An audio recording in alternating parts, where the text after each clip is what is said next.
Hey guys, welcome back. This is our last episode, I think. There's a fair bit of writing here, but if I don't rant too much, we might just get through it. It's very exciting coming to the end of Exodus, the end of the Yisrael and their deliverance from Egypt. That was the whole theme of this book.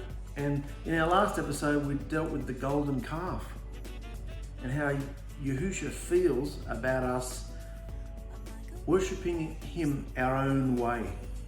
A dog goes back to its own vomit. So we can't just tack his name onto something that we're doing and behave our own way. It's all about behavior, and the behavior has to be set apart, as well as our words, but our behavior has to be set apart. So that was a blowout last episode, seeing how in the 21st century, everything we put our eyes on is the golden calf.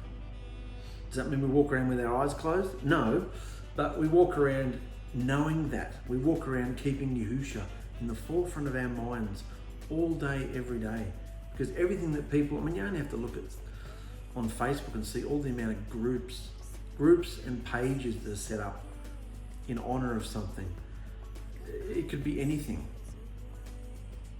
Gardening even. People are obsessed with gardening, and they think live it and breathe it and sleep it and eat it. It's all about, everything's about gardening. Well, are they yearning like that for Yahushua? Well, then that's an idol. That's a golden calf. I mentioned the sporting events. That's a big thing in most nations now. Sport, millions of people are in auditoriums about, chanting and doing Mexican waves and, punching each other out if their team loses, and big riots going on at these football games and cricket matches and, soccer and everything that's going on. The Olympics. Look at the Olympics. Anything that draws thousands and thousands of people. Look at the rock stars and pop singers. Occasionally when I flick over to a concert, I just look at the people in the crowd. They're screaming and they're fainting. Remember when they used to do that with Michael Jackson? They used to have stretchers ready because everybody would just faint. And they'd have to carry them out on stretchers, people beside themselves, working themselves up into a fit, at the music festivals and everything like that. Music festivals are a big thing now too. Out in the big properties and open fields and splendor on the grass and all these things that they do. All the hippies are out there and there's big rock festivals and, Byron Bay and places like that. Everything people put their eyes on. I mentioned the Marvel and the superhero thing. That's just a rehash of all the pagan mythology, Greek and Roman mythology.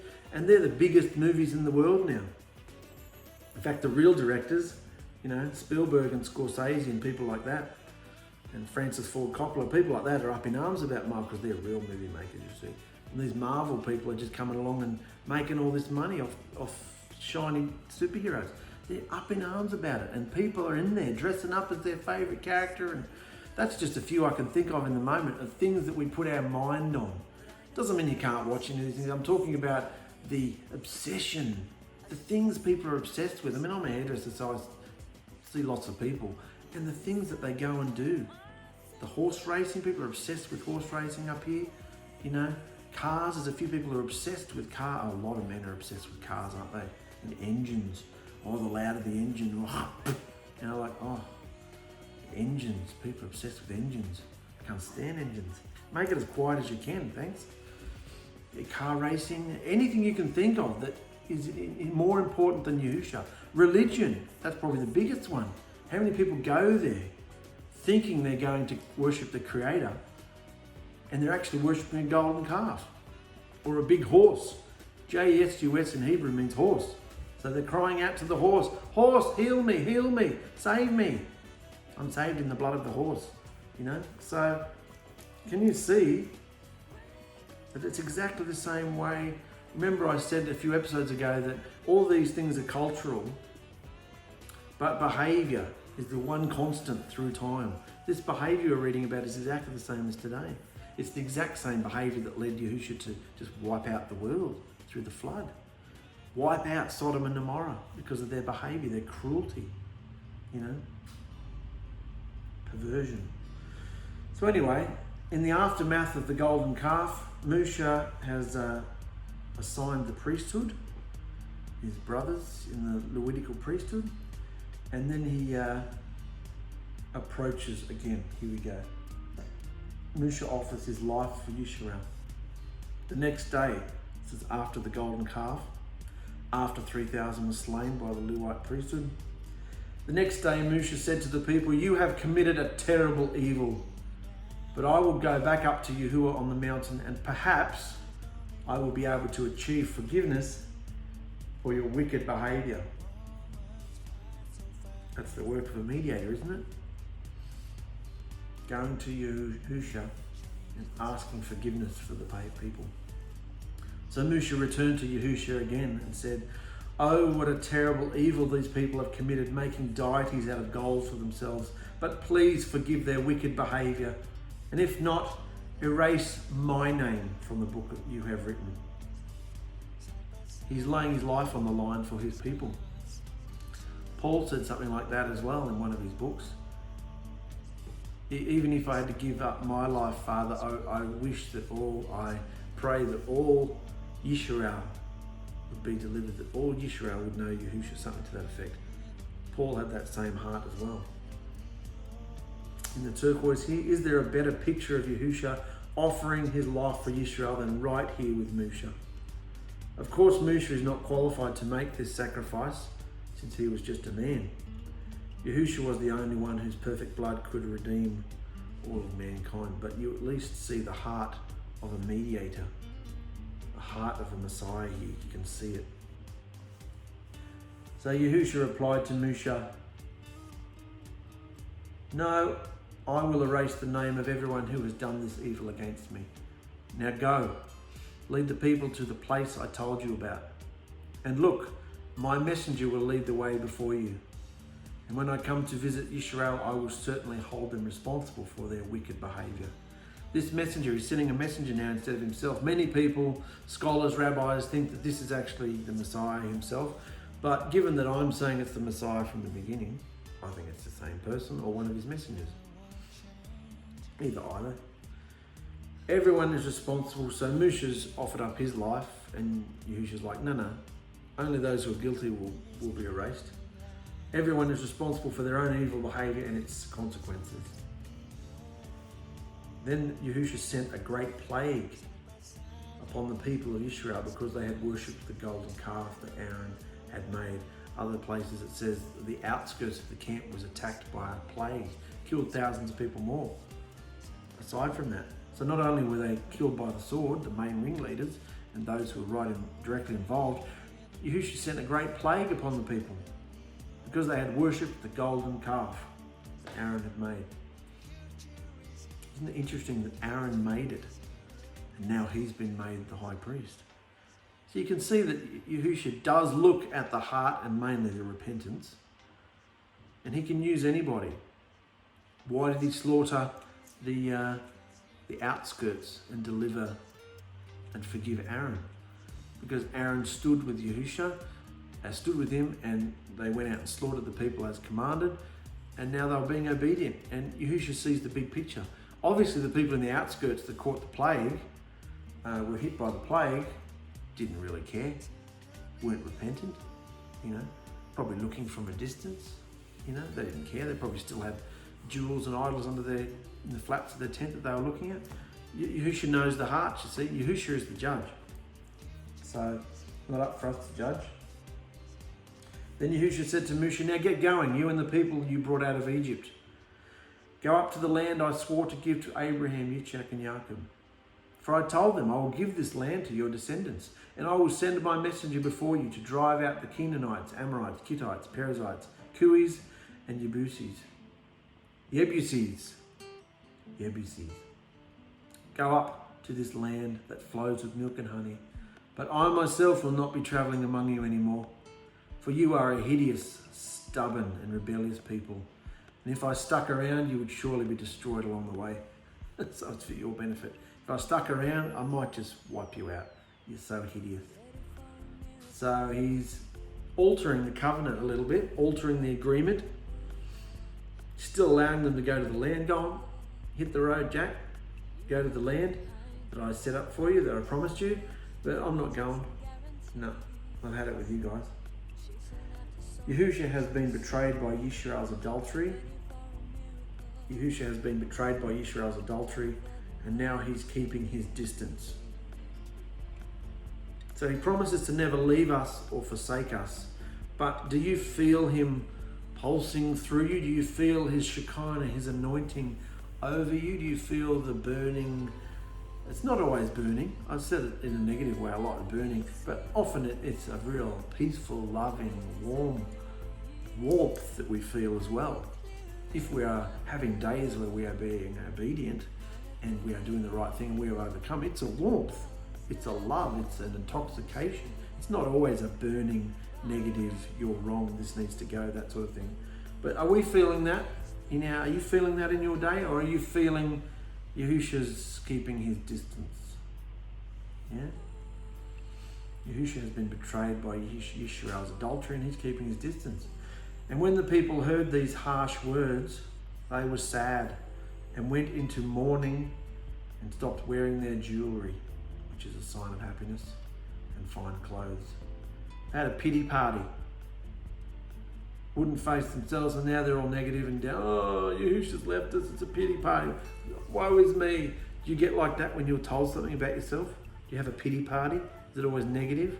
Do you fall into a sulk that goes for hours and hours and hours and no one can deal with you or help you?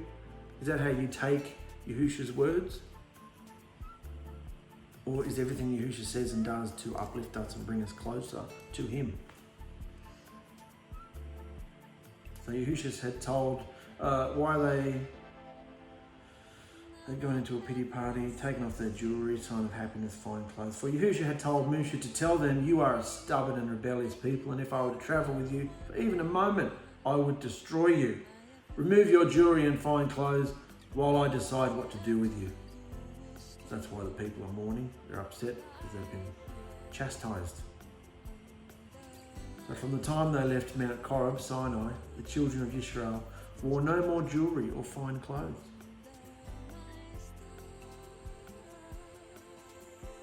And Moshe took his personal tent and set it up some distance outside the camp, temporarily calling it the tent of meeting.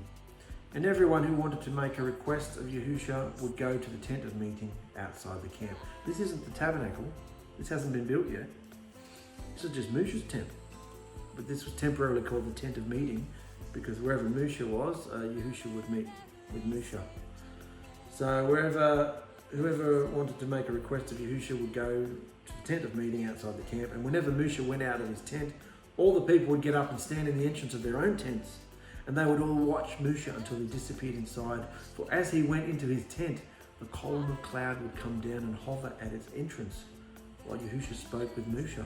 So this isn't the tabernacle. I never even knew any of this.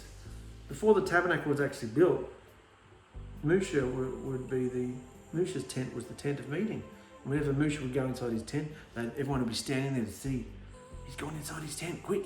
He's going to talk to Yahushua. And the column of cloud would come down and hover at the entrance while Yahushua spoke with Moshe. And when the people saw the cloud hovering at the entrance of the tent, they would stand and bow down in front of their own tents. And inside the tent of meeting, Yahushua would speak to Moshe face to face. Face to face means his presence. Intense debate or anger. That was interesting. When you look at the Hebrew of these symbols and everything, when it says Yahushua would speak to Moshe face to face, clearly he couldn't speak to him face to face because Moshe's in the flesh and he would have been destroyed. And when you look at the Hebrew, it implies face to face means in his presence or intense debate. This is what I like about Moshe. Moshe's, he's a rough old bastard, isn't he? He speaks his mind. Remember the burning bush? Oh, get out of here. No, I'm not doing that. Forget that. Send someone else. He's just seen this amazing presence of Yahushua, felt it. He would have felt it, been enveloped in it. And then he goes, me? Forget that, I'm out. Yeah, forget that. You're not doing that, no way. He speaks his mind. You're allowed to speak your mind to Yahushua and have a genuine, honest relationship with him. In fact, that's what he wants. Obviously, in the end, you've got to succumb to his desire, otherwise you get flogged. But I'm saying he takes us as we are and he wants normal communication with us. So look at the word here, intense debate, debating with Yahushua. Back and forward, almost like argument. Or anger. face to face can mean anger as well. So Musha's having this genuine relationship with Yahushua. And this is prior to the death of Yahushua. The blood covering the blood, renewed covenant. And yet Musha's having this experience. It looks on some level like Musha's putting us to shame, and yet we have Yahushua in us. Musha didn't have Yahushua in him. But look what he's being exposed to, the presence of Yahushua. You know, intense debate and anger. Yahushua would speak to Musha face to face as one speaks to a friend, and afterwards Musha would return to the camp, but the young man who assisted him, Joshua the son of Nun, would remain behind in the tent of meeting. This was not the tabernacle since Yisrael's adultery had interrupted everything and temporarily severed their covenant. This was Musha's personal tent, and Joshua was in there too. Only the Levite priests could enter the tabernacle. So it's interesting, because Joshua wasn't from the tribe of Levi, but his behaviour obviously proved him access to be there too. So now we come to, so this is interesting, this isn't the tabernacle, the covenant's been severed. The tablets have been smashed, the covenant's been severed. What about that? And we're in new negotiations now. Yahushua's done with them. He's just still deciding what to do with them, as far as this part of the story is concerned. So Yahushua's just communicating to Musha through his own tent outside the camp. It doesn't want anything to do with the camp. Interesting, where Yahushua was impaled outside the camp. Musha sees the esteem of Yahushua. One day Musha said to Yahushua, "You have been telling me, take these people up to the promised land, but you haven't told me who you will send with me. You've been telling me, take these people up to the promised land, but you haven't told me who you will be." I can't even read. But you haven't told me who you will send with me. You have told me, I know you by name, and I look favourably on you. So if you really look favourably on me, then let me know your ways, so I can understand you more fully and continue to enjoy your favour. And remember that this nation is your very own people. Then Yahushua replied, I will personally go with you, Musha, and I will give you rest, and everything will be fine for you, my son. Then Musha said, if you don't personally go with us, then don't make us leave this place. For how will anyone know that you look favourably on me and on your people if you don't go with us? For your presence among us sets your people and myself apart from all the other people on the earth. That's the only thing that sets them apart, Yahushua's presence. Then Yahushua replied to Musha, I will indeed do what you have asked, for I do look favourably on you, and I know you by name. And Musha said, please reveal yourself to me and show me your esteem today. Let me see your face, in other words. He wants to know him more. You feel like this? You want to know him more and more? And Yahushua replied, I will make all of my goodness and power pass by you, and I will proclaim my name, Yahuwah, over you. Someone's name and their character are considered to be one and the same. For I will show my favour to anyone I choose, and I'll show compassion on anyone I choose. But you can't look directly at my face, Musha, for no one can see me and live. Look, stand near me on this rock, and as my esteem passes by, I will hide you in the cleft of the rock and cover you with my hand until I have passed by. Then I will remove my hand and let you see me from behind, but my face will not be seen. Musha caught a glimpse of Yahushua's attributes of goodness and loving kindness and felt the intensity of his mighty power. Isn't that phenomenal? No other man in history has experienced this. A new copy of the blood covenant witness. So Yahushua decides to make a new copy and renew it. That word renew sounds familiar. The blood covenant was formed, broken, and now it's been renewed. Musha told Musha, cut out 2 stone tablets like the first ones that I gave you, and I'll write on them the same words that were on the tablets you smashed. And be ready in the morning to climb up Mount Sinai and present yourself to me on top of the mountain. No one else may come with you. In fact, no one is to appear anywhere on the mountain. Do not even let the flocks or herds graze near the mountain. So Moshe chiseled out 2 tablets of stone like the first ones, and early in the morning he climbed Mount Sinai as Yahushua had commanded him, and he carried the 2 stone tablets in his hands. Interesting, when the blood covenant is broken, Yahushua renews it using a man as the mediator. So he made the covenant himself. This is the same blood covenant that he formed with Abram, and there was no man involved at the night that the covenant was cut. There was no man involved because Abraham was asleep, and Yahushua walked through the cut up blood, the cut up animals. He walked through the blood, meaning it was all on him. Whatever would happen, it was all on him. But look what that covenant came to its conclusion at Mount Sinai when he raised up the blood covenant and wrote the marriage. This was the marriage. It began with Abram before that, but it began officially with Abram through the blood covenant, and then the circumcision. The blood was involved of mankind. So then at Mount Sinai, it was like the fulfillment of it. This is the marriage. We finally got to the place where I'm going to marry my bride. And then, of course, they acted the whore and he cut them off, smashed it, kind of like a divorced them. So now he's raising it up again. And whenever he raises it up again, renews the blood covenant, he uses a man. Are all your alarm bells going off? Getting all tingly? So whenever the blood covenant is broken, Yahushua renews it using a man as the mediator. In this case, Moshe. Then Yahushua came down in a cloud and stood with him there and proclaimed his own name, Yahuwah. Then Yahushua passed in front of Moshe, saying, I am Yahuwah, the Elohim of compassion and favour. I'm slow to anger and filled with great love and truth. I lavish my kindness on 1,000 generations, forgiving lawlessness, rebellion and wicked behaviour. But I do not excuse the guilty.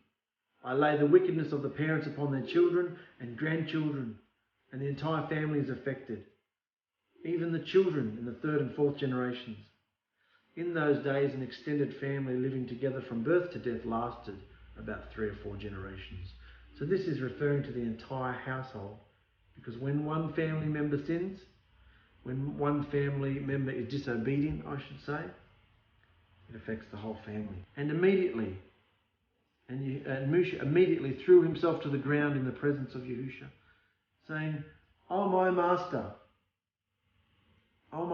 if it's really true that I found favour with you, then please travel with us.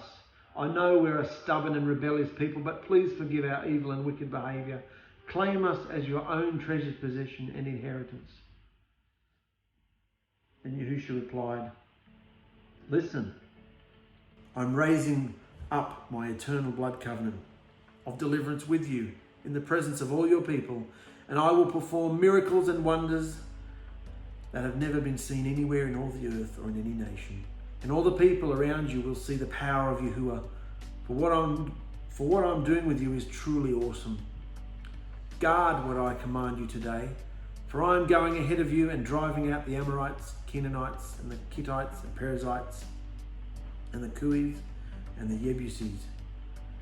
But be very careful to never make a covenant treaty with any of the people who live in the land where you are going.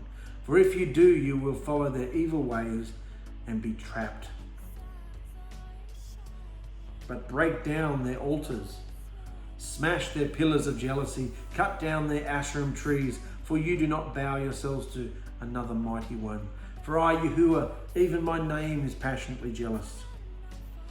Passionately jealous. So don't dare make a covenant with the inhabitants of the land, for they whore after their mighty ones and slaughter to their false deities. And if one of them invites you to eat of his slaughtering, then you will accept their daughters who sacrifice to their other deities as wives for your sons, and they will seduce your sons to commit whoring against me by worshipping other deities and mighty ones. You must not make any mighty ones of molten metal for yourselves. Yahushua won't tolerate practices he's declared unclean. Oh, but it's just a tree. He's declared that if you cut down a tree, dress it up in tinsel, look, it's written here. Look at the picture up here. That's what an Asherim is. That's why it's a tree, and that's why I put an idol in there. Break down their idols. When you go into the land, smash down their idols. They're pillars of jealousy. A pillar of jealousy is an obelisk, like the Washington Monument, like in the middle of St. Peter's Cathedral, St. Peter's Square, the Vatican, all these obelisks, steeples, statues, Mother Mary, Christmas trees, all these things here, look at them. Totem poles, crosses, look at them. Break down their altars and smash their pillars of jealousy. Cut down their Asherim trees, for you do not bow yourself to another mighty one. For I, Yahuwah, even my name is passionately jealous. So don't dare make a covenant with the inhabitants of the land, for they whore after their mighty ones, and slaughter to their false deities. All these things I mentioned at the beginning of the episode, that the world is caught up in. The entertainment, the venues, millions of people gathering together in worship of a celebrity, of a singer, of a football team, of a sports team, the Olympics, you know, worshipping the earth, worshipping trees, gardening, worshipping, all this talk about the climate change and, anything that mankind is into that's not Yahushua and not his covenant, not his instructions, is whoring after their mighty ones, whoring after what they want to do. There's a picture there, the phallus and the womb. We're at Christmas time now, so you can have a look at that. Christmas tree is a giant dick. It's a giant penis worship. The tinsel is the sperm, the balls are the testicles, and the womb is a vagina. In ancient times, if you were dancing down the street in ancient Rome, if you're dancing down the street carrying a tree dressed up in tinsel and you saw a door with a wreath on it, that's where the orgy was that night. And so you'd walk in there, you'd knock on the door, you'd walk in, and you would kiss under the mistletoe, which was your formal agreement to all sorts of pagan bestiality that was going on in the room. And that's just one festival. There's stacks of them. You must, so he told them what not to do. Now he's saying you must celebrate the festival of unleavened bread. For 7 days the bread you eat must be made without yeast, just as I commanded you. Celebrate this festival annually at the appointed time in early spring in the month of Abib. We've dealt with all this. For that is the anniversary of your departure from Egypt. The firstborn of every animal belongs to me, including the firstborn males of your herds, cattle, flocks, sheep and goats. A firstborn donkey may be bought back from me by presenting a lamb or goat in its place. This is the whole substitution thing. But if you do not buy it back, you must break its neck. However, you must buy back every firstborn son. No one may appear before me without an offering. We've dealt with all that substitution and being redeemed, buying back your sons. Every life needs to be bought back because it costs something. You have 6 days each week for your ordinary work, but on the 7th day, it's like he's just going through a quick summation of the covenant he made up on the mountain. He's renewing the covenant now, so he's just giving him a quick summation. Don't forget, all these things still stand. Just because you smashed the covenant and now I'm renewing it, it's the same rules, same instructions. 6 days each week for your ordinary work, but on the 7th day you must stop working, even during the season of ploughing and harvest. You must celebrate the festival of weeks, Shabuoth, with the first fruits of the wheat harvest. Celebrate the festival of the ingathering at the end of the harvest season. 3 times each year, every man in Israel must appear before your master Yahuwah, the Elohim of Israel, and I would drive out the other nations ahead of you and expand your territory borders, so no one will desire and conquer your land while you appear before me these 3 times each year. You must not offer the blood of my sacrificial offerings together with any baked goods containing yeast, and none of the meat of the Passover sacrifice may be kept over until the next morning. As you harvest your crops, bring the very best first fruits of the harvest to my house, the house of Yahuwah your Elohim. You must not cook a young goat in its mother's milk. dealt with that too. That was a common pagan religious rite of that time. Nothing to do with the mixing of foods. Jewish people and other religious sects don't mix meat and milk and all. They don't mix all sorts of different fabrics and all sorts of BS. It's nothing to do with what we're talking about here, is it? We're talking about behaviour. Don't worship and observe and live like the pagans and the nations do. Live how I tell you to live. Behave how I tell you to live. Then Yahushua said to Moshe, write down all these instructions, for they represent the terms of the eternal blood covenant I have made with you and with Yisrael. And Moshe remained there on the mountain with Yahushua. And Moshe remained there on the mountain with Yahushua for another 40 days and nights. And in all that time he ate no bread and drank no water. And Yahushua wrote the terms of the blood covenant, marriage ketubah, the 10 words on the stone tablets. He wrote them again. And when Moshe came down Mount Sinai carrying the 2 stone tablets of the blood covenant witness, he wasn't aware that the skin of his face shone so radiantly bright, because he had been speaking with Yahushua. So when Aaron and the people of Israel saw the radiance of Moshe's face, they were afraid to come near him. He was like radioactive. He'd been caught in the nuclear blast and he was radioactive. He had to be quarantined. They couldn't handle the power, just the glow, you know. It's like he was radioactive. They were afraid to come near him. Light radiated from the face of Moshe after being with Yahushua, the light of the world. Is our behaviour like that to people? Do people want to push us aside and only experience us in small doses because of the amount of light that's in us? You're experiencing that with other people, with younger believers, with your own children. They want you to love them and they want your attention, but only in very small doses, and then they bugger off. They can't handle too much intensity. So this light is the same light. Yahushua is the light that lives within us. And in that picture there it says, exercising Yahushua's word sets us apart and makes our behaviour shine. Exercising Yahushua's words sets us apart and makes our behaviour shine. We have to do it. So they told Moshe to go away, you're too bright.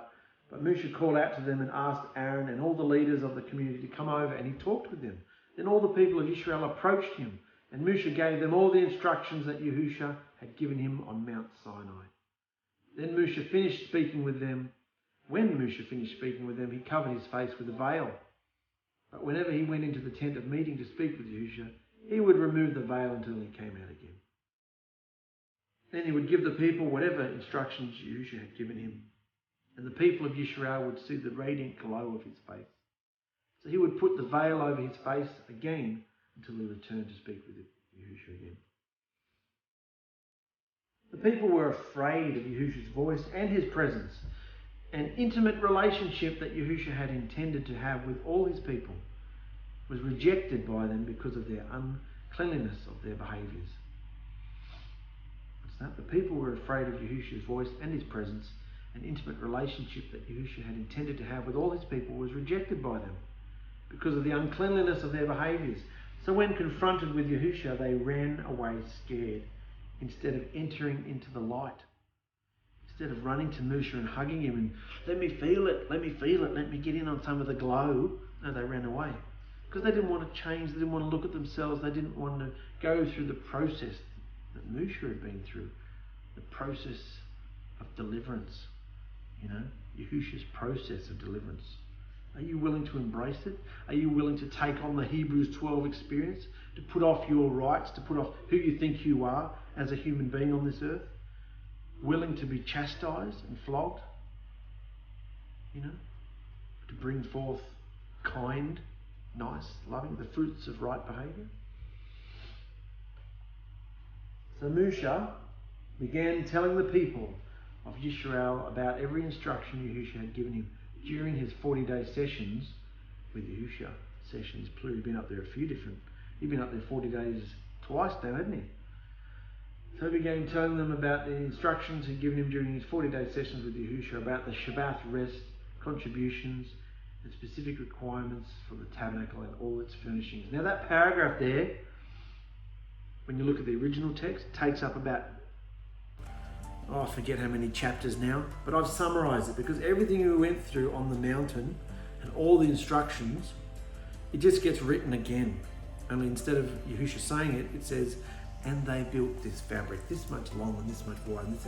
So I've cut the corners here. We're not going to read through page after page after page after page, reiterating the same words again.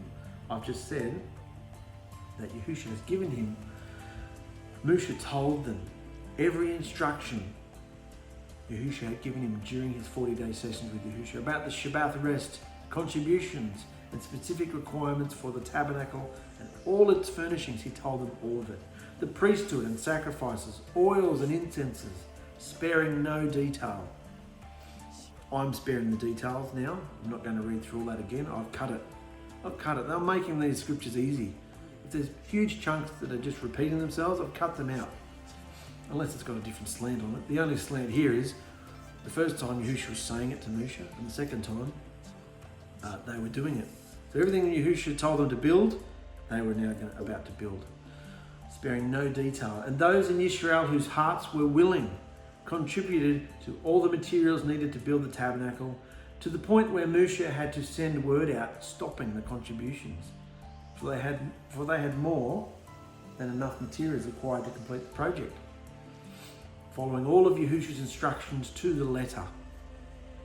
So the people were so willing after all these experiences that Moshe had to put word, okay, that's enough, we've got too much material, we've got too much gold, too much wood, too much shittim wood, too much, okay, all this stuff, we've got too much, stop. Following all of Yahushua's instructions to the letter, everyone gave of what they had, gold, silver, metals, fabrics, oils, etc. And everyone's skills and trades were put to good use, implementing the blueprints Yahushua had given. And when everything was completed and Moshe inspected all their work, he found it had been done just as Yahushua had instructed him. So he blessed them all.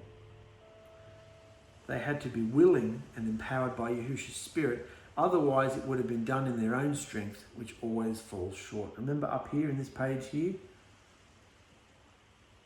in the bold there, see here, and those in Israel whose hearts were willing. Only those whose hearts were willing. It wasn't a compulsory tithe, a compulsory offering, a compulsory, you have to do this, otherwise you have to pay penance, you have to come to the, what are they, the sacraments, you have to do this, do this, do this. It wasn't some religious, you have to go and blow yourself up and you wicked, you have to do this. Look, everyone whose hearts was willing. They had to be willing. In the turquoise there, they had to be willing and empowered by Yahushua's Spirit. Otherwise, it would have been done in their own strength, which always falls short. Anything to do with our earthly vessel, our tabernacle, our dwelling place, and the self, that thing that we're in. Why do we fast at the Day of Atonement? Sorry, scrap that. Why were they instructed to fast at the Day of Atonement? To bring our awareness to the self. That self that has to die, that has to be impaled. Pick up your torches, they can follow me. Where was he going? To be impaled, to die for his people. Are you willing to die to have his light within you? Die for your family? Die to who you think you are? Die to the person you were 10, 20 years ago. Die to the person you were last week. Die. Die, you bastard. Die. And let more light come in, take and possess you. It's not just to burn us because he enjoys burning. He's not sadistic. Not to burn us. It's not a burning torture. It's a burning of him coming to live within us, to possess us. A possessed person is not just pestered. A possessed person, haven't you seen the movies? Their head's spinning and they're vomiting. Possessed. Haven't you seen the Exorcist? A possessed person has lost control of their vessel and they have been taken over by a spirit. If we are possessed, we are giving up control. We are surrendering and letting Yahushua control us. Are you willing to do that though? Or are you just a little bit too precious and important for that? Are there just things in your life that are just too important for that? Sorry, Father. You can have me on this day and in this, but not that. No, I'm not giving that up. Is that surrendering? Are we willing to give up everything to be his dwelling place? There's Musha with his lovely white skin, looking at everything that had been built. Had been built to the pattern.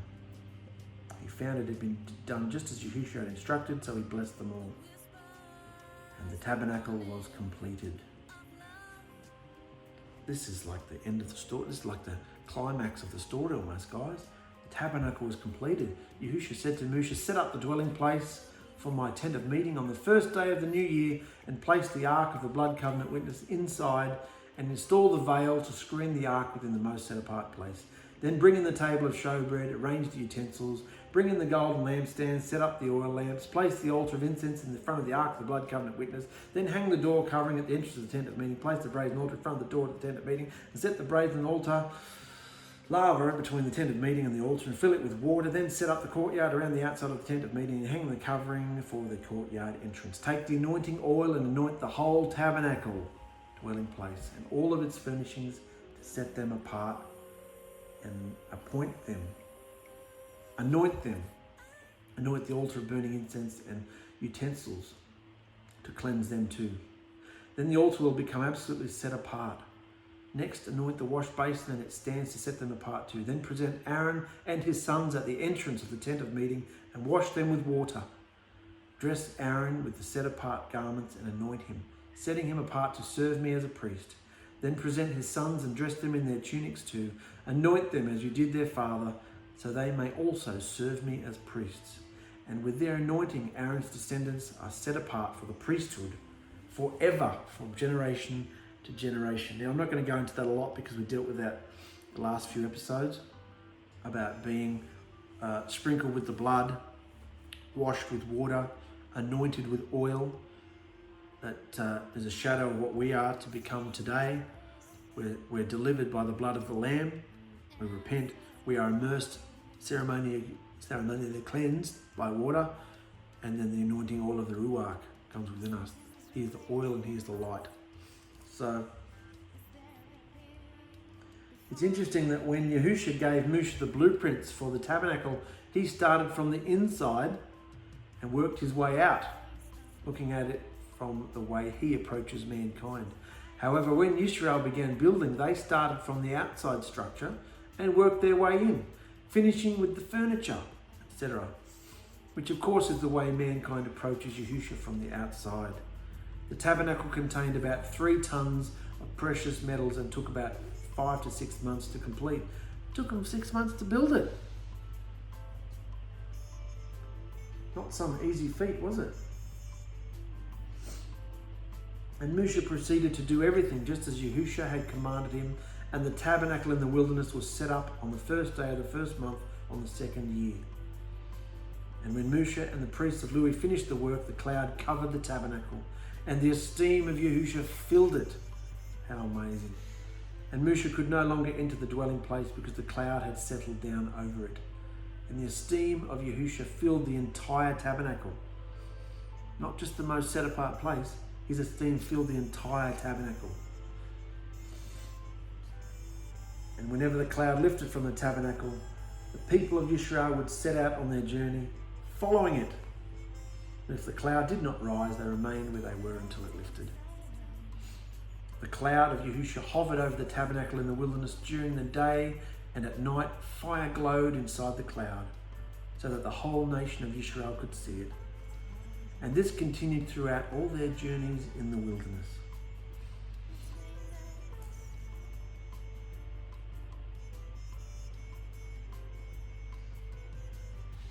Our bodies are the living dwelling place of Yahushua's Spirit, and we must wait and be patient before moving, before acting on something, or behaving a certain way. If we don't wait for the cloud to move and be led by Yahushua, our plans and our lives will fall flat on our faces. Can you see that? There's 3 million plus people had to wait on the cloud. And when the cloud moved, they packed up and moved on. And I don't know if it took them 6 months every time they moved on to set up this tabernacle. It certainly did the first, no, it probably didn't, because they were actually building it, kind of, sculpting it and building it and this and that. When they moved on, they just had to take it apart and move on. But still, it wouldn't have been easy to take it all apart and move on, would it? And we dealt last episode with the camps the tribes that were camped around it. This was their life now. This was the new nation of Yisrael, chosen people. This nation of Israel is still the only chosen people on the earth today. Where are they? Israel in the natural is trying to claim fame and set something up. And all the Jews and everybody are trying to, claim, seniority because of their tribe and all this jazz. But where's Israel? Those that are guarding the covenant, the blood covenant of Yahushua. Where are they? Holding to the testimony, holding to the witness that Yahushua is alive. He's resurrected. He lives within us. The mystery. Where are they? So that's it, guys. We've finished. Let's just finish on this because it's a little bit of a summary of Musha.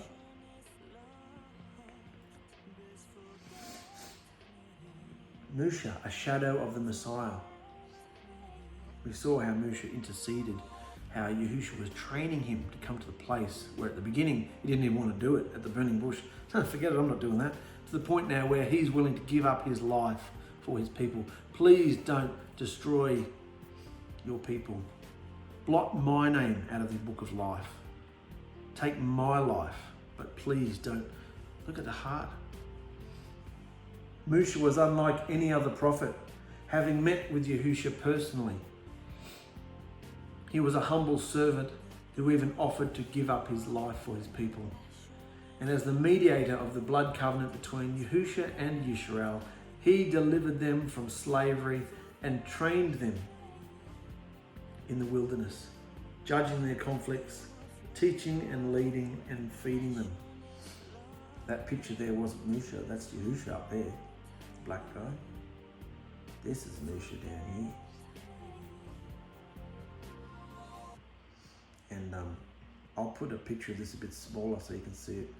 I enjoyed doing that one because Musha is one of the most typical shadows, I should say, types and shadows. He's a type of Yahushua, probably the most typical. So what did he do? He judged their conflicts, taught them and led them and fed them. He prayed over Yisrael, shepherded them and was their king, judge, priest, prophet and deliverer all in one. Musha wasn't the typical leader the people wanted. Born into slavery, raised as royalty, trained in the military, a murderer, became a foreign king for 40 years, then finally a shepherd, not only of sheep, but a great assembly of people. Musha was not special because he had any outstanding qualities or behavior, but because once chosen, he was obedient to Yahushua's instructions, and as a result, became the greatest living example and shadow of our Messiah, Yahushua. This is the man, remember 20 odd episodes ago, this man that was born and was almost killed by Pharaoh's men, rescued in an ark, a little basket. This is the man we're talking about, what he grew up to be. Then we have a picture here of the blood covenant that we started back in Genesis. It hasn't changed, it's gone on. 12 tribes of Israel. So these are our end notes, guys. Let's just go on to this before we finish. Then we can wrap up this whole book. Yahushua's first huge step in restoring his covenant marriage home to the protection of the Garden in Eden was the tabernacle in the wilderness, which was atoned by blood, washed with water, and anointed with oil as his set-apart dwelling place on this earth. And just as his essence filled the darkness of the four corners of this planet at creation, Yahusha was now claiming back a small part of his earth, wherever the ark sat. Within the walls of the tabernacle, a place made with human hands. This is very exciting for us in the 21st century who understand that Yahusha's bride is now the dwelling place, not made with human hands, but earthen vessels that are delivered by blood, his blood, immersed in water through the power of his name, and anointed with the oil of his spirit, so that through our physical tabernacle, Yahusha's higher dimension can connect with ours, bringing health, favor, peace, and protection. That was the whole purpose of having him among them. Because wherever Yahusha goes, health, favor, peace, and protection follows. It's who he is.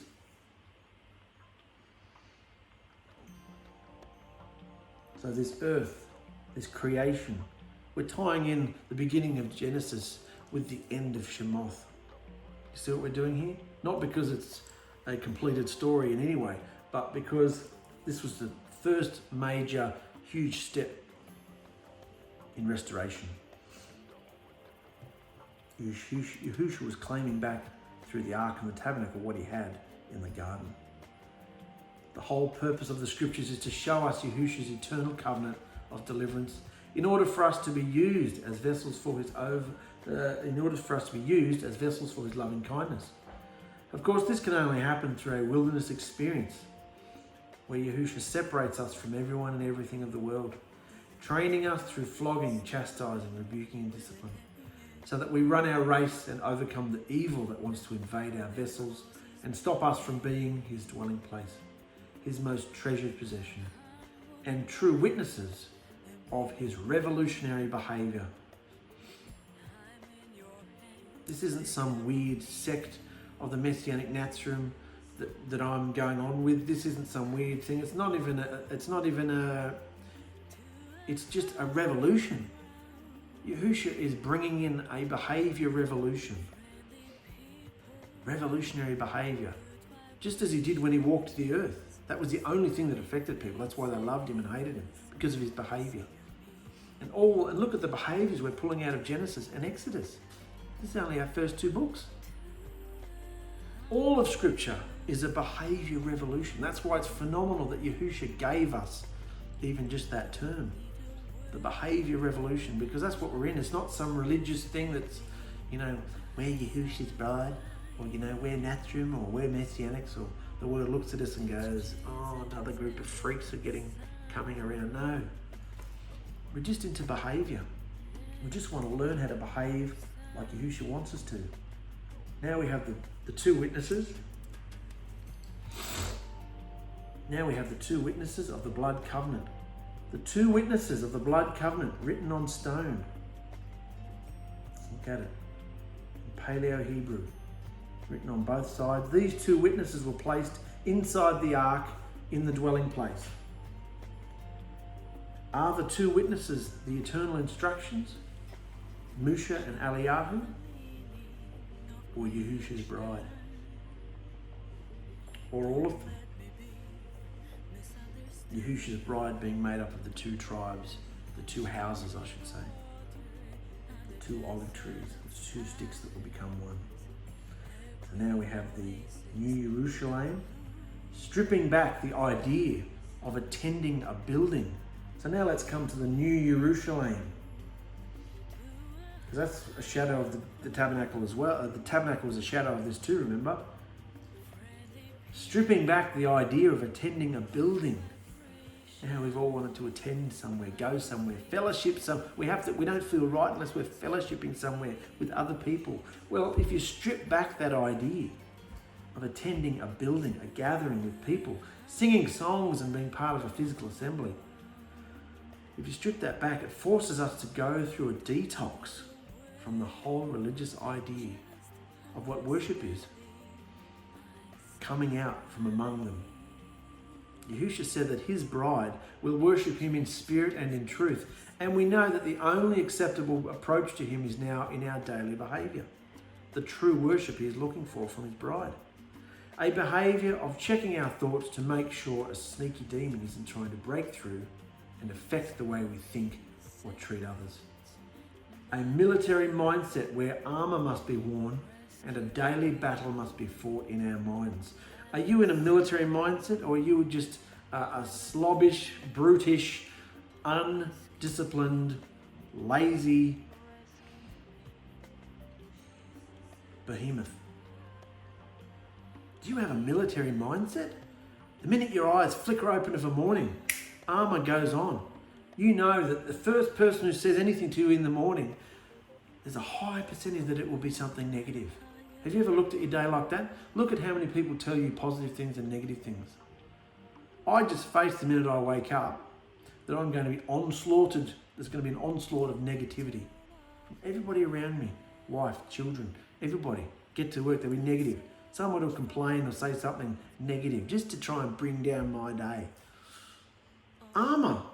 Sword, that's a shield. Sword, shield. So, militant. Satan's armies, his hordes, his principalities are militant. They are watching, waiting for you to wake up, sitting at the top of your room watching you. They are watching everybody. They're everywhere, controlling everybody, plugging them into all sorts of devices to keep them numb, so they don't face what he's really doing, you know?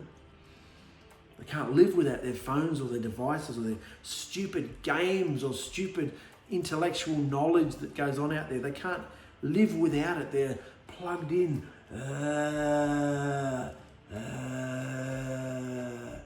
Can't live without it. You take a device off anybody, adults or children, and oh my goodness, watch what happens. It's like waking up a drunken whore. You'll be screamed and your eyes will be clawed out. You know? Military mindset. We need this military mindset, guys, because we are the living dwelling place. Until this magnificent cube comes down onto earth and all our dwelling places are combined to form this dwelling place, then we are the only living dwelling places of his Ruach on this earth.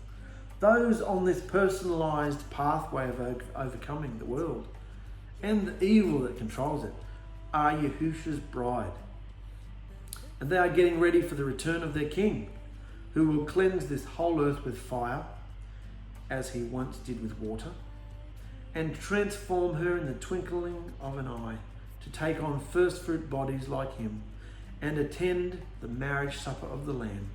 This new Jerusalem will descend from the clouds onto a restored earth and be like no other dwelling place ever known, consisting of each and every person in the bridal company, all lively stones fitted together to shine forth the powerful esteem of the Creator of the universe for all eternity.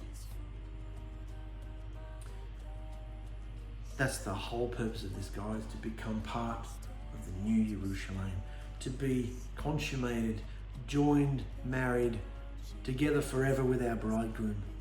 Isn't it? And we're getting all this from, Shemoth.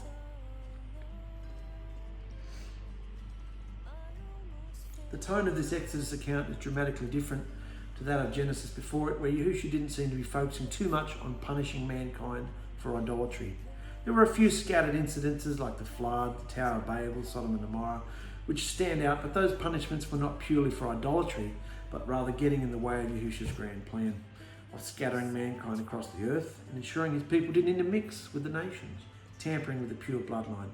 In Genesis, we saw Yahushua in the beginning stages of calling his chosen blood covenant people through Abraham, Yitzchak and Yaakov, a people who had no external traits, skills or behavioural qualities, qualifying them to be Yahushua's people, only that he chose them. So his purpose in Genesis was building, forming his bride. And now in Exodus we see Yahushua taking centre stage with a full arsenal of plagues and judgment, hell-bent on making sure his name and his wonders are known to the whole earth through his blood covenant people, smashing down any notion that a man-made deity can possess any power against him. Of course, behind every false pagan idol is a spirit, laughing and mocking.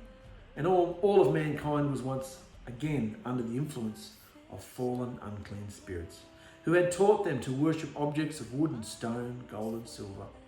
But through this Exodus account, the 12 tribes of Israel were delivered by the blood of the Passover lamb, immersed through the waters of the Red Sea and taken into a wilderness experience where they were to be prepared and have their garments, their behaviour made white, in order to be married to their bridegroom Yahushua, who came down on Mount Sinai and raised up the eternal blood covenant with them, writing the marriage vows ketubah on stone tablets as a witness for all generations. Then they were to travel to the promised land, boot out all the wicked pagans, and live happily ever after with Yahushua. But did that happen? Looking through the lens of behaviour, the huge takeaway in this book of Exodus is seeing just how disgusting, disrespectful, ungrateful, and complaining mankind is towards their deliverance.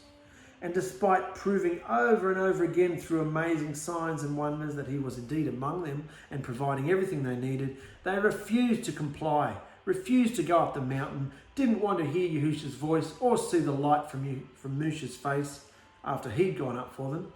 No, these people caved to their base carnal desires of selfish pride and slid straight back into the familiar Egyptian idolatry they were comfortable with, failing every test Yahushua put before them.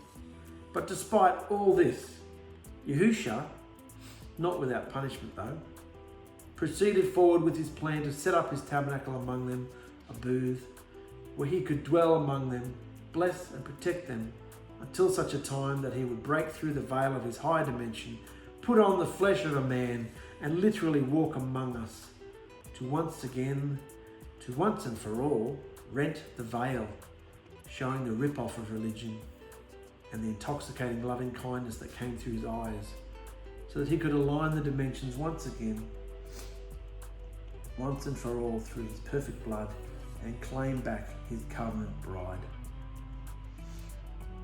So notice there it says he set up a tabernacle once again. He set up a tabernacle among them, a booth.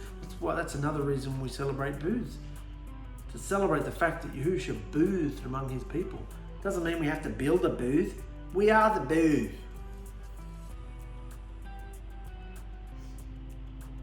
Exodus is all about behavioural tests. Would Yisrael follow the cloud in belief, or bitch, whinge and complain about the life they had left behind, which was bondage and slavery? Would they? Would they go boldly into Yahushua's presence and have an intimate relationship with him, or stay in the darkness of their evil, wanting to communicate with a man instead? Do you want to go further, or keep communicating and looking to men, looking to a teacher, preacher, pastor, rabbi? Would they wait on Yahushua to move in their life, or step out with their own wicked ideas about how they should live before him? Have we behaved any differently towards Yahushua? Do we face that our bodies are a living dwelling for him? How much more precious is it to know our bridegroom Yahushua through a deep and intimate relationship, now that he dwells inside his bride of all lineages across the earth, as he prepares her for his return and the restoration of this planet. When we compare with our patriarchs, there can be no excuses. What would be written about us if Yahushua were to record our life and behaviour? You know he is, don't you? Either we believe and behave accordingly, or we ignore and be destroyed, as we saw in the text. The 6,000 years, the 120 Jubilee cycles, is almost up, and the great harvest of people and a spectacular wedding feast awaits those who would graft into Israel through immersion in his name, denying themselves and overcome this world and its ways. And there you've got a quick summary of the scriptural behaviour, what Yahushua requires of us, in 3 simple rules. Don't take anything personally. Let everybody have it. And don't make excuses. These aren't humanistic, pagan, witchcraft rules. These are the rules that when I look at scripture, I see, when I look at the essence. That's what I've been doing in these scriptures, pulling out the essence, reading between the lines. I look at the men's behaviours. And whenever they fall into calamity, either with their families or their wives or whatever, they've taken something personal. They're not letting people or Yahushua have their way. They're not surrendering. That's what letting someone have it is, surrendering. Did you know that? If you're letting Yahushua have you, have it. Let him have it. Why won't you let Yahushua have it? Why won't you surrender to him? It's putting someone else's plan above your own. It's putting someone else's way, communication in front of your own. So letting them win the conversation. Do you go out into your day letting people win the conversation? Or are you already thinking about your response while they're talking so that you can overtalk and be more dominant in the conversation? In your words. Have you ever considered in your life to shut the hell up? Have you ever considered just shut the hell up? Have you ever considered that? People might be saying it to you, but are you doing it? Shut the hell up. And see what Yahushua is going to do in a conversation. See what Yahushua is going to do around the dinner table. See what Yahushua is going to do in a client, customer, workmate, friend, family, husband, wife, children. See what Yahushua is going to do. Let Yahushua have the airwaves instead of your hideous, foul noise that comes out of this hole from your face. Shut the hell up and let Yahushua have it. Let everybody have it. Stop making excuses for yourself so you can sleep at night. Face the truth of your situation. Face the truth about your job. Face the truth about your children and the state that they're in. Face the truth about your wife, your husband, your children, your house, your home, your life. Face the truth mainly about yourself and what Yahushua is saying to you. He's the one burning in you. Instead of you making excuses and having cheap shots at other people, why don't you receive it for yourself? Receive the burning, because it might just turn you into a nice person. It might just make you bearable to be around. Have you ever considered that Yahushua might be putting you through this because he wants to be around you? And currently, nobody wants to be? Think about it, guys. Take all this on. This is a behavior revolution. These whole scriptures, the behavior revolution scriptures, are gleaning the essence of the everlasting blood covenant that Yahushua made with all these men, and putting it into a package so that you can read it and know it and understand it. So, and of course we have the marriage vows that were given at Sinai. But I believe these marriage vows were given to Adam and 𝗑𝗓. I believe they were given to Noach, Abraham, Yitzchak, Jacob. I believe these are the same instructions that were always there. That's why I pulled out all different scriptures from all other books, Yasher and Jubilees and all these places, Enoch, to show that these are who Yahushua is.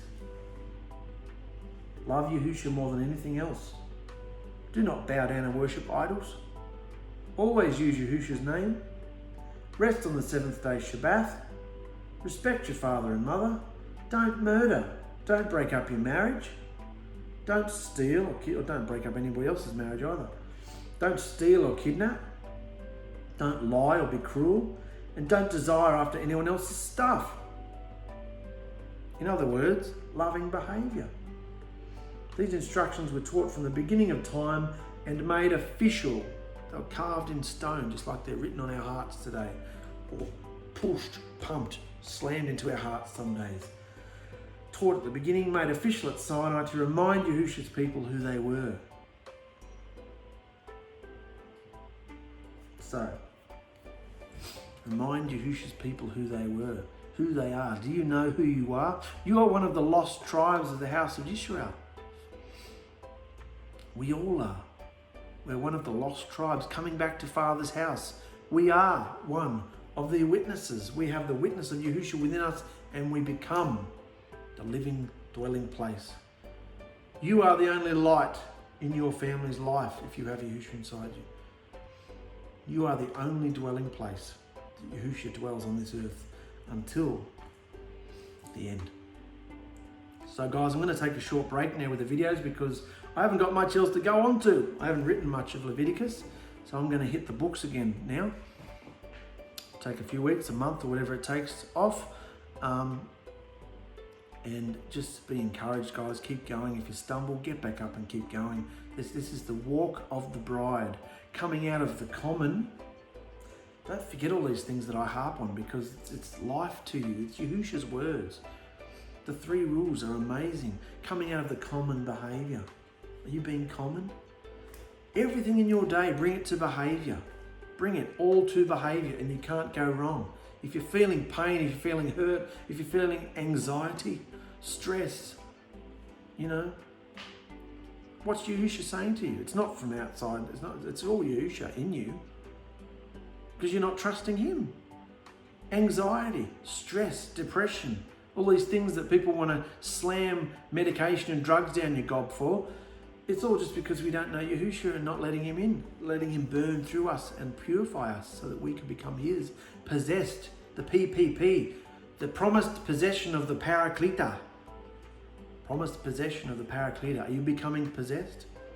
That's what I want to leave you with today, guys. Are you surrendering to the possession? Are you surrendering to the possession of Yahushua's 𝗪𝗚, the helper, Ruach? See you later.